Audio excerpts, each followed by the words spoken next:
ಸಮಯನ ಮೀರಿತು. ನಾನು ಬೆಂಗಳೂರಿನಲ್ಲಿ ನನ್ನ ವಾಸ, ಆದ್ರೂ ಬಗಲಹಳ್ಳಿಯಲ್ಲೂ ಕೂಡ ನನ್ನ ಮನೆ ಇದೆ. ನಾನು ಬೆಂಗಳೂರಿನ ಗಿರಿನಗರ ಸ್ಟೇಷನ್ಗೆ ಕಂಪ್ಲೇಂಟ್ ಕೊಡಕ್ ಹೋದೆ. ಈ ರೀತಿ ಕಂಪ್ಲೇಂಟ್ ಬರ್ಕೊಂಡೋಗಿ ಕೊಟ್ಟೆ. ನಾನು ಈ ರೀತಿ ನನಗೆ ಈ ತರದ ಮೋಸ ಆಗಿದೆ ಅಂದಾಗ ಅವ್ರು ಹೇಳಿದ್ರು, ಇಲ್ಲ ಇದು 10 ಲಕ್ಷದ ಮೇಲಿದೆ, ನೀನು DCPಗೆ ಎತ್ಕೊಂಡು ಕಂಪ್ಲೇಂಟ್ ಕೊಡ್ಬೇಕು, ಉಪ ಆಯುಕ್ತರು ಬೆಂಗಳೂರು ದಕ್ಷಿಣ ವಿಭಾಗಕ್ಕೆ ಕೊಡ್ಬೇಕು ಅಂತ ಹೇಳಿದ್ರು. ಅಲ್ಲಿ ಹೋಗಿ ದಿನಾಂಕ 28/4/2025 24/1/2025 ಜನವರಿ, ನಾನು ಕಳೆದ 6 ದಿನಗಳ ಹಿಂದೆ ನಾನು ಕಂಪ್ಲೇಂಟ್ ಅನ್ನ DCP ಆದಂತ ಇವರಿಗೆ ಬೆಂಗಳೂರು ದಕ್ಷಿಣ ವಿಭಾಗಕ್ಕೆ ನಾನು ಅದನ್ನ ಕೊಟ್ಟೆ. ಅವರು ಅದನ್ನ ಪರಿಷ್ಕರಿಸಿ ಅದನ್ನ ವಿಯುಪುರಂ ACP ವಿಭಾಗಕ್ಕೆ ವರ್ಗಾವಣೆ ಮಾಡಿದ್ದಾರೆ. ಇವತ್ತು ಅಥವಾ ನಾಳೆ ಅದು ಗಿರಿನಗರ ಸ್ಟೇಷನ್ ತಲುಪಿ ಅಲ್ಲಿರುವಂತಹ ಅಧಿಕಾರಿಗಳು ಅದನ್ನ ತನಿಖೆ ಮಾಡುವಂತ ಹಾದಿಯಲ್ಲಿದ್ದಾರೆ. ಇಲ್ಲಿ ಮುಖ್ಯವಾಗಿ ನನಗೆ ಪ್ರಶ್ನೆ ಕಾಡ್ತಾ ಇರುವಂತದ್ದು, ಮತ್ತು ಈ DCC ಬ್ಯಾಂಕ್ ಇವತ್ತು ದಿವಾಳಿತನಕ್ಕೆ, ಕೋಲಾರದ DCC ಬ್ಯಾಂಕ್ ಏನು ಕರ್ನಾಟಕ ರಾಜ್ಯಕ್ಕೆ ನಂಬರ್ 1 ಎಂದು ಪತ್ರಿಕೆಗಳಲ್ಲಿ ಗೋಡೆ ಬಿಟ್ಟಿದ್ದೆ ಅಂದು ಹೇಳ್ತಾ ಬಂದ್ರು. ಅಂತ DCC ಬ್ಯಾಂಕ್ ದಿವಾಳಿ ಹಂತಕ್ಕೆ ತಲುಪಿದೆ. ಅಂತ DCC ಬ್ಯಾಂಕ್ ಅಲ್ಲಿ ನನಗೆ ಮೋಸ ಆಗಿದೆ. ಇದಕ್ಕೆ ಸಂಬಂಧಪಟ್ಟಂತ ಅಧಿಕಾರಿಗಳ ಮೇಲೆ, ಮುಖ್ಯವಾಗಿ ಬಿಸ್ನಳ್ಳಿಯ ದಳಸೂರಿನ ರೈತರ ಸೊಸೈಟಿಯ ಕಾರ್ಯದರ್ಶಿ ಆದಂತ ಶ್ರೀನಾಥ್ ಅವರ ನೇರ ಕಾರಣ.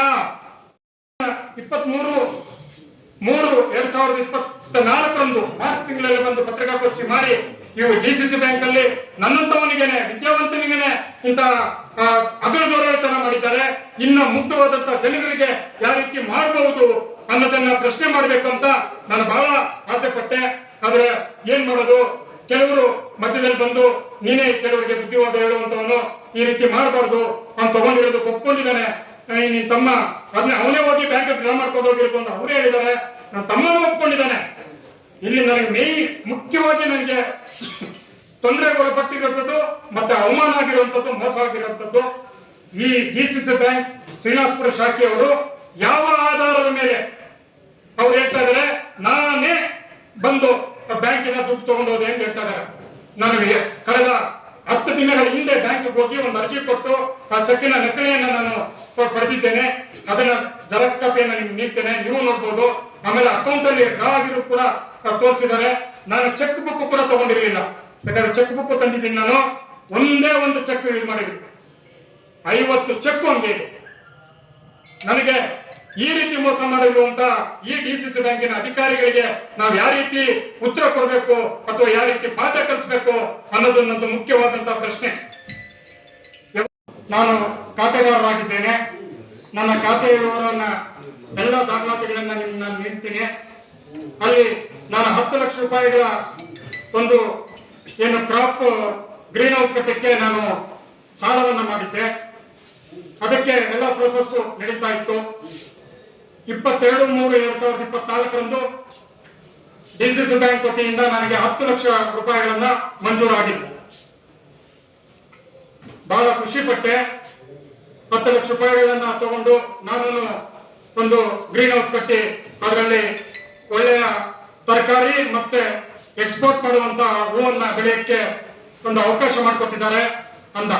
ಆದ್ರೆ ದುರ್ದೈವ, ನನ್ನ ಅಕೌಂಟಿಗೆ ಬಂದಿದ್ದಂತ ಹಣ ಬರೀ 2 ನಿಮಿಷದಲ್ಲಿ ಅದನ್ನ ಡ್ರಾ ಮಾಡಿದ್ದಾರೆ. ನಾನು ಯಾವುದೇ ಕಾರಣಕ್ಕೂ ಬ್ಯಾಂಕ್ಗೆ ಹೋಗಿಲ್ಲ. ಆ ಬ್ಯಾಂಕಿನವರು ಡ್ರಾ ಮಾಡ್ಕೊಂಡಿದ್ದಾರೆ.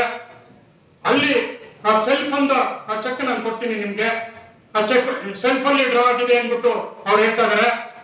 ನಾನು ಆ ಮೆಸೇಜ್ ಬಂದಿದ್ದಂತೆ 2 ನಿಮಿಷದಲ್ಲಿ, ಅಕೌಂಟ್ ಬಂದಿದ್ದಂತ 2 ನಿಮಿಷದಲ್ಲಿ ಡ್ರಾ ಆಗಿದೆ. ಆಗ ನಾನು ಆದಿಚುಂಚನಗಿರಿಯ ಮಹಾಸಂಸ್ಥಾನ ಮಠದಲ್ಲಿ ಒಂದು ಕಾರ್ಯಕ್ರಮ ದೇವಸ್ಥಾನದಲ್ಲಿದ್ದೆ. ಆಮೇಲೆ ನಾನು ಬ್ಯಾಂಕ್ ಅವ್ರನ್ನ ಪ್ರಶ್ನೆ ಮಾಡಿದಾಗ, ಇಲ್ಲ ಇದು ನೀವು ಕೊಟ್ಟಿರುವಂತಹ ಚೆಕ್, ಇದನ್ನ ಡ್ರಾ ಮಾಡಿದ್ದಾರೆ ನಂದು. ನಾನು ಹೇಳಿದೆ, ನಾನು ಬರ್ತೇನೆ, ನೀವು ಹೆಂಗ್ ಚೆಕ್ಗಳಲ್ಲಿ ಡ್ರಾ ಮಾಡಿದ್ರಿ? ಅವ್ರು ಕೊಟ್ಟಿದ್ದಾರೆ, ಹೇಳಿದ್ದಾರೆ ಕ್ಲಿಯರ್ ಆಗಿ, ಆ ಅಮೌಂಟ್ ನೀವೇ ಬಂದು ಡ್ರಾ ಮಾಡ್ಕೊಂಡು ಹೋಗಿದ್ರಿ, ಸೆಲ್ಫ್ ಮಾಡಿದಿರಿ, ಹಿಂದೆ ಮುಂದೆ ನೀವೇನೆ ಸಹಿ ಮಾಡಿದ್ದೀರಿ ಎಂದು.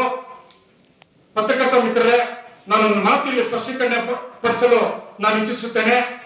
ಆ ಚೆಕ್ ಅನ್ನ ನನ್ನ ತಮ್ಮ ಕದ್ದು ನಕಲಿ ಸಹಿಯನ್ನು ಮಾಡಿ ನನಗೆ ಮೋಸ ವಂಚನೆ ದಗ ಮಾಡಿದ್ದಾರೆ.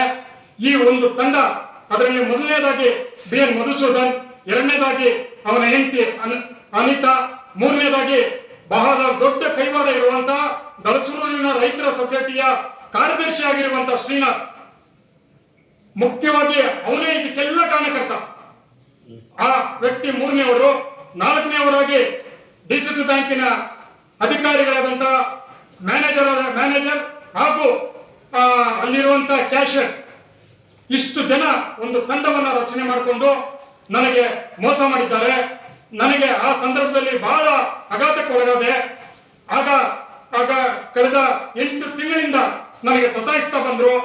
ದೊಡ್ಡ ದೊಡ್ಡ ವ್ಯಕ್ತಿಗಳನ್ನ ಕರ್ಕೊಂಡ್ಬಂದು ನ್ಯಾಯ ಪಂಚಾಯತಿಗಳನ್ನ ಮಾಡಿದ್ರು. ಆಯ್ತು, ಅವನು ತಗೊಂಡಿದ್ದಾನೆ ದುಡ್ಡು, ಆ ತಗೊಂಡಿರುವಂತ ದುಡ್ಡು ಮತ್ತೆ ಬಡ್ಡಿ ಏನು ಬ್ಯಾಂಕ್ ಕಟ್ಟಬೇಕಾಗಿದೆ ಅದು ಕಟ್ತಾನೆ ಅಂದಂತ ಹೇಳಿದ್ರು. ಆದ್ರೆ ಯಾವುದೇ ಪ್ರಯೋಜನ ಆಗಲಿಲ್ಲ. ಆದ್ರಿಂದ ನಾನು ತಡವಾಗಿ ಈ ಪತ್ರಿಕಾಗೋಷ್ಠಿಯನ್ನ ಮಾಡ್ತಾ ಇದ್ದೇನೆ. ನಿಮ್ಮಲ್ಲಿ ಕ್ಷಮೆ ಕೊಡ್ತೇನೆ. ನಾನು ಅವತ್ತನೇ